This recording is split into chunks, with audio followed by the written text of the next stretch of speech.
Everyone, मैं नेहा सिसोदिया स्वागत करती हूँ आप सभी का एम टू एजुकेट इस यूट्यूब चैनल में।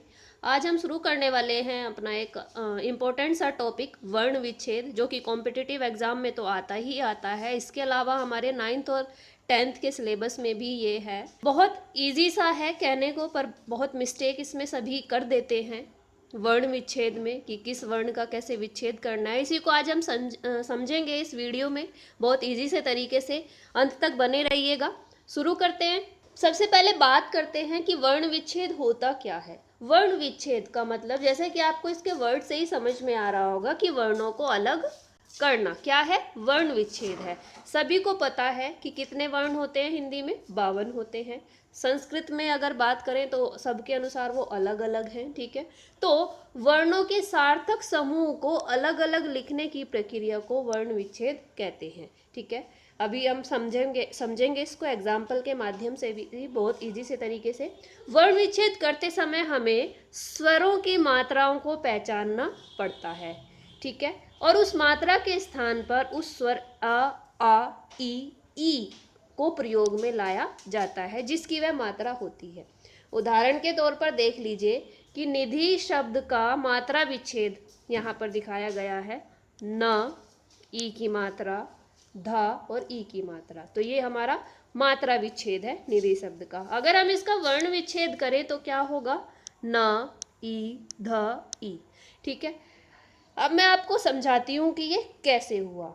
ना, यहाँ पर ना हलंत है। सभी को पता है कि हमारी वर्णमाला में क्या होते हैं, स्वर और व्यंजन होते हैं। स्वर क्या है और व्यंजन क्या है, ये मैं अपनी प्रीवियस वीडियो में आपको समझा चुकी हूँ। सभी को ये बात पता होनी चाहिए कि स्वर क्या होते हैं और व्यंजन क्या होते हैं। स्वर होते हैं वो जो कि स्वतंत्र इकाई होते हैं, जिनके उच्चारण में किसी अन्य स्वर की सहायता हमें नहीं लेनी पड़ती। और व्यंजन होते हैं वो जो कि स्वर की सहायता से बनते हैं। तो वर्ण विच्छेद में सारा खेल इसी का है कि व्यंजन में से हमको स्वर को अलग करना है। जैसा कि आप यहाँ भी देख रहे हैं कि निधि शब्द जो है इसमें से ना में से स्वर को अलग किया गया है। ना में कौन सी मात्रा है, ई की है, और ई क्या है, हमारा स्वर है। तो व्यंजन में से स्वर को अलग करना क्या कहलाता है, मोटे तौर पर हम कह सकते हैं वर्ण विच्छेद कहलाता है। जैसे अगर वर्ण विच्छेद निधि का करें तो न, और जब हमने इसमें से अ निकाल दिया तो क्या हो गया, ये आधा हो गया। और आधा ना हम जब लिखेंगे तो उसके नीचे हलंत लगा देंगे। ना में से ई निकला तो ई हमने यहाँ पर लिखा। ई के नीचे हलंत नहीं होगा क्योंकि ई स्वर है और ई एक स्वतंत्र इकाई है। इसमें किसी अन्य व्यंजन का मेल नहीं है, किसी अन्य स्वर का मेल नहीं है। आगे ना ई, नी हो गया हमारा पूरा। आगे धी, तो धा में से भी हम ई निकाल देंगे और धा जब आधा हो जाएगा तो वो हलंत हो जाएगा और उसके बाद हमारा बनेगा ई। तो ये हमारा निधि का वर्ण विच्छेद हो गया। आगे भी समझते हैं इसको कैसे होता है दूसरे एग्जाम्पल की सहायता से। देखिए यहाँ लिखा है कलम। अब हम इसका वर्ण विच्छेद करना है तो का में कौन सा स्वर है, आ है। का में से हमने आ निकाला तो का कैसा हो गया, आधा हो गया। और जब आधा हो गया तो हमने उसके नीचे हलंत लगा दिया, का। ऐसे ही ला में कौन सा स्वर है, आ है। और जब हमने से ला में से आ निकाला तो ला हमारा आधा हो गया, हमने इसको ऐसे लिखा, ठीक है। आगे है माँ में से आ निकाला, माँ आधा हो गया और उसके बाद हमने आ लिखा। तो ये हमारा कलम का वर्ण विच्छेद हो गया। ध्यान रखिएगा वर्ण विच्छेद करते समय जब हम व्यंजन में से स्वर को अलग कर देंगे तो वो हमारा व्यंजन जो वर्ण होगा वो आधा हो जाएगा। और जब आधा हो जाएगा तो उसके नीचे हम हलंत लगाएंगे। अगर हम हलंत नहीं लगाएंगे तो हमारा पूरा वर्ण विच्छेद वो गलत माना जाएगा, हमें उसका कोई मार्क्स नहीं मिलेगा। कथन है ऐसे ही, कथन में भी आ जो स्वर है वो सभी व्यंजन में है, तो आ को हमने यहाँ पर अलग किया और जब आ को अलग किया तो हमारा जो व्यंजन वर्ण है वो आधा हो गया। वैसे ही उसका भी वर्ण विच्छेद हो गया। आ का यूज देख लेते हैं कैसे है। ना में हमारा क्या है, आ है, ठीक है। यहाँ हमने आ लिखा, ना में से आ निकला तो ना आधा हो गया, ठीक है। प्लस ना फिर से है, ना में से आ निकला तो हमने वो ना आधा किया और आ उसके बाद लिख दिया। ये हो गया हमारा नाना का वर्ण विच्छेद। सबसे सिंपल सा वे है, अगर आप वर्ण विच्छेद सीखना चाहते हैं और इतनी सी वीडियो में आपको समझ आ गया होगा कि वर्ण विच्छेद क्या है और हमको कैसे ये अलग करना है, तो सभी सभी जो भी वीडियो देख रहे हैं अपने नाम का वर्ण विच्छेद करके मुझे कमेंट बॉक्स में ज़रूर दिखाएंगे, ताकि मुझे पता चले कि आपको वर्ण विच्छेद आया भी या नहीं आया। जरूर कीजिएगा कमेंट, अपने नाम का वर्ण विच्छेद जरूर कीजिएगा।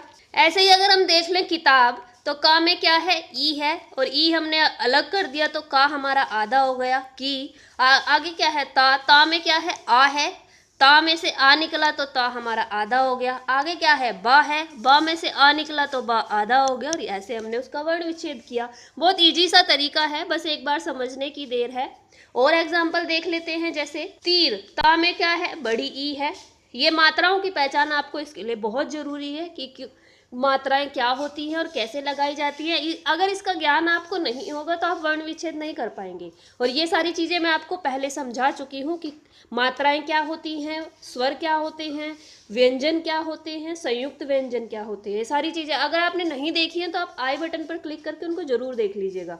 ठीक है। रा में क्या है, आ है, हमने अलग किया, और रा को हमने हलंत लगा दिया। इस तरीके से हमारा तीर का वर्ण विच्छेद हो गया। आई होप आपको बाकी के एग्जाम्पल भी समझ आ गए होंगे। आप एक बार इनको पढ़ के देखिएगा और बिना आंसर देखे इनको करने की कोशिश कीजिएगा पॉज करके वीडियो को, आपको सारी चीजें समझ आ जाएंगी। अब देख लेते हैं हम संयुक्त व्यंजन। ये थोड़ा सा टफ लगते हैं बच्चों को, संयुक्त व्यंजन को अलग अलग करना, इनका वर्ण विच्छेद करना, कि कैसे संयुक्त व्यंजनों का निर्माण हुआ है, किन किन वर्णों का इसमें संयोजन है। ये सारी चीजें थोड़ी सी कठिन लगती है। तो देखते हैं, श हमारा है, इसका निर्माण कैसे हुआ है। तो श का निर्माण हुआ है का, श और आ के मिलने से हमारा ये बना है क्षत्रिय वाला श।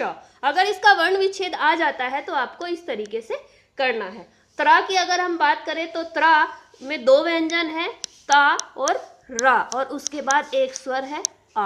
उससे हमारे त्रा का निर्माण हुआ है। त्रिशूल वाला जो त्रा होता है उसकी मैं बात कर रही हूँ। ज्ञ ज्ञानी की बात मैं कर रही हूँ। ज्ञ जो आप पढ़ते भी हैं, ज प्लस अ और अ से इसका निर्माण हुआ है। श्र, श्रीमान वाला श्र, वो हमारे श, र और अ से मिलकर बना है। तो इनका भी आप वर्ण विच्छेद देख लीजिएगा कि कौन सा संयुक्त व्यंजन किन किन व्यंजन और स्वर से मिलकर बना है, ये भी आपको पता होना चाहिए। कॉम्पिटिटिव एग्जाम में ये क्वेश्चन बहुत बार पूछा गया है। क्ष का अगर हम वर्ण विच्छेद करें तो वो किस प्रकार से होगा, ये देखिए। जैसे कि आप सभी को ऊपर बताया मैंने श का निर्माण कैसे हुआ है, तो सेम वही हमारा आ जाएगा यहाँ पर, आधा क आधा श प्लस अ। ठीक है। आ को हम हलंत नहीं करेंगे, पहले भी मैं बता चुकी हूँ कि स्वर है जो उनको हम हलंत नहीं करेंगे, क्योंकि वो स्वर में ही स्वतंत्र इकाई हैं, वो हलंत नहीं हो सकते, आधे वो नहीं हो सकते। आगे है हमारा माँ को हम यहाँ हलंत करेंगे। ठीक है। माँ प्लस आ, तो क्षमा का हमारा वर्ण विच्छेद क्या होगा, क स अ म और आ, क्षमा इसका वर्ण विच्छेद हो जाएगा। ठीक है। ऐसे ही शिक्षा को भी देख लीजिए, इसका भी ऐसे ही होगा। चित्र की हम बात करें तो चाहे आधा हो गया, ई की मात्रा ऐसे लगी हुई है, ये मात्रा विच्छेद है, हम यहाँ पर ई ऐसे लिखेंगे। ता हमारा ता, रा और आ से मिलकर बना है, तो ये तीनों यहाँ पर आ गई, ये हमारा चित्र का विच्छेद हो गया, वर्ण विच्छेद हो गया। तो इस तरीके से हम वर्ण विच्छेद करते हैं। कि अगर बात करें य प्लस अ प्लस ज प्लस अ प्लस आ, इस तरीके से हमारा ज का वर्ण विच्छेद होगा। इजी सा है, समझ आ गया होगा आपको। बस आपको ये पता होना चाहिए कि मात्राएं क्या होती हैं, किसकी कौन सी मात्रा होती है, स्वर कौन से होते हैं, और दूसरी बात संयुक्त व्यंजन किन वर्णों से मिलकर बने होते हैं। ये छोटी छोटी सी जानकारी आपको होगी तो वर्ण विच्छेद में आपको कोई दिक्कत नहीं आएगी। ठीक है। ज्ञान का देख लीजिए, ज अ प्लस आ, तो इस तरीके से ये हमारा ज्ञा बना, और ना की तो है ही इजी सा, ना प्लस आ मिलके ना बना है। ठीक है। श्रो, श र, हमारा श र, अगर हम केवल श्रा की बात करें तो श्रा हमारा बना है श र प्लस अ से। ठीक है। यहाँ पर श्रो की बात हुई है तो श्रा में आ नहीं ओ की मात्रा है, तो इसलिए यहाँ पर ओ आया है। ठीक है। समझ गए आप अब सोच रहे होंगे कि वहाँ पर तो आ लिखा था, यहाँ ओ कैसे आ गया। तो हमें ये भी देखना है कि मात्रा कौन सी है। श्रा पे ओ की मात्रा है, इसलिए हमने यहाँ ओ व्यंजन लिखा है। उसके बाद ता है, ता प्लस आ, हमारा बन गया श्रोता। वैसे ही श्रुति हो जाएगा, श र और यहाँ पर श्र पे कौन सी मात्रा है, छोटे ऊ की, तो यहाँ पे ऊ लिखा जाएगा, ता और ई। ये हमारा हो गया श्रुति। अभी को अब देख लेते हैं अनुस्वार को कैसे लिखते हैं। अगर अनुस्वार आ जाए तो उसको हम कैसे लिखेंगे। ठीक है, देखिए जब एक वर्ड दिया गया है संबंध, सा में क्या है, आ है। आवाज कौन सी आ रही है हमें यहाँ पर, संबंध, माँ की आवाज आ रही है जो कि आधा है। अनुस्वार यहाँ पर आधा है। फिर क्या है, ब भी अनुस्वार है, तो हमें उच्चारण करके देखना पड़ता है कि आवाज कौन सी आ रही है। संबंध, यहाँ पर भी ना है तो ना आधा है, और उसके बाद धा और आ। इस तरीके से संबंध का हो जाएगा वर्ण विच्छेद। जैसा कि लिखा भी है, जिस वर्ण में अनुस्वार लगा हो उस अनुस्वार की जगह उस वर्ण के आगे के वर्ग का पंचम वर्ण प्रयोग में लाया जाता है। ठीक है, अंग का प्रयोग भी अनुस्वार के स्थान पर किया जा सकता है। जैसे यहाँ पर आप देखिए कंपन, यहाँ पर इसका प्रयोग किया गया है, हमने माँ नहीं लिखा है। यहाँ पर आवाज किसकी आ रही है, माँ की आ रही है, तो अंग का प्रयोग भी यहाँ पर किया जा सकता है, तो इसका प्रयोग यहाँ पर किया गया है। ठीक है, इस तरीके से भी हम इसको कर सकते हैं। अनुनासिक की अगर बात करें, ठीक है, तो सांप, तो यहाँ पर भी जैसे कहा था वहाँ पर अंग का हमने प्रयोग किया था, यहाँ पर ऐसे अ का हम प्रयोग कर सकते हैं। ठीक है, अर्धचंद्र के लिए आ की मात्रा और उसके ऊपर अर्धचंद्र हम ऐसे लगा सकते हैं। सा में आ मिला है तो आ के ऊपर हमने वो लगाया अनुनासिक। ठीक है, और पा और आ, इस तरीके से हमारा हो गया। चांदनी का अगर हम देखें, चा में से जब आ हमने निकाला तो च आधा हो गया, और अनुनासिक हमें लगाना है तो हम इसके ऊपर इसको लगाएंगे, ये आप ध्यान रखिएगा। ठीक है, व्यंजन जो होगा वो आधा ही रहेगा और उसमें से जो स्वर निकलेगा उसके ऊपर हम अनुनासिक लगाएंगे। ई अगर यहाँ पे होता तो हम ई के ऊपर लगाते इसको। ठीक है, का देख लेते हैं र के विभिन्न रूप। क्रम, क भी आधा, र भी आधा। ठीक है, उसके बाद अ, क हमारा यहाँ क्रम में क हमारा यहाँ आधा है और पर रा हमारा पूरा है, इसलिए रा में आ मिला हुआ है। माँ और अ, क्रम, ये हमारे क्रम का विच्छेद हो गया। यहाँ पर आपको अगर क्रम शब्द आप देख रहे हैं तो आपको लग रहा होगा कि क तो पूरा है, रा आधा है, पर नहीं, ऐसा नहीं है।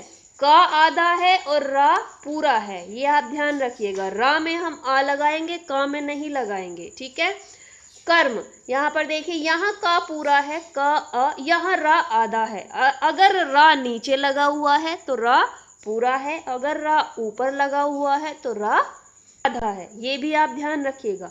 र माँ में क्या है, अ है, तो ये हमारा कर्म का विच्छेद हो गया। गुरु, ग में क्या है, ऊ है, ग प्लस ऊ। र में क्या है, ऊ है। ठीक है, तो ये हमारा गुरु का हो गया। जरूर, ज, ठीक है, प्लस यहाँ पर आ भी आएगा, प्लस आ, र प्लस ऊ, यहाँ पे क्या है, बड़ा ऊ है। ठीक है, तो यहाँ पे आया ऊ, र अ, जरूर का विच्छेद हो गया। ये आप पढ़ लीजिए। यहाँ आपको रा के 4 प्रकार दिए गए हैं। क्रम में र क के पैर में है, ऐसा क के बिना स्वर के कारण है, क्योंकि क में स्वर नहीं है। क हमारा कैसा है, क हमारा आधा है, इसलिए वो पैरों में लगा हुआ है। रा, ये मत सोचिएगा कि क पूरा है और रा आधा है, ऐसा नहीं है। क आधा है और रा पूरा है। कर्म में र माँ के मस्तक में है, ऐसा क के स्वर के साथ होने के कारण हुआ है, क्योंकि इस क में स्वर मिला हुआ है, इसलिए ऐसा हुआ है। गुरु में र में लघु होने के कारण रू को इस तरह लिखा जाता है। ठीक है, और जरूर के र में दीर्घ ऊ होने के कारण रू को इस प्रकार लिखा, एक होता है ऐसे, ठीक है, ऐसे, और एक होता है ऐसे। तो ये छोटा है और ये बड़ा ऊ है, आप इसको भी देख लीजिए। बनाने का टाइप भी देखा जाता है, कैसे बना हुआ है, उससे भी हमें पहचान करनी होती है वर्ण विच्छेद में। तो आपको ये वर्ण विच्छेद क्लियर हुए होंगे। थोड़ा भी डाउट हो तो कमेंट बॉक्स में कमेंट करके ज़रूर पूछिएगा। और जो मैंने आपको काम दिया है कि सब जो भी वीडियो देख रहा है वो अपने नाम का वर्ण विच्छेद करके ज़रूर बताएगा, ताकि मुझे पता चल सके कि आपको ये वीडियो समझ में आया या नहीं आया, वर्ण विच्छेद का टॉपिक आप समझ पाए या नहीं समझ पाए। अंत तक बने रहने के लिए बहुत बहुत धन्यवाद। अच्छा लगे तो अपने फ्रेंड्स के साथ भी शेयर कीजिएगा। मिलते हैं नेक्स्ट वीडियो में। Thank you.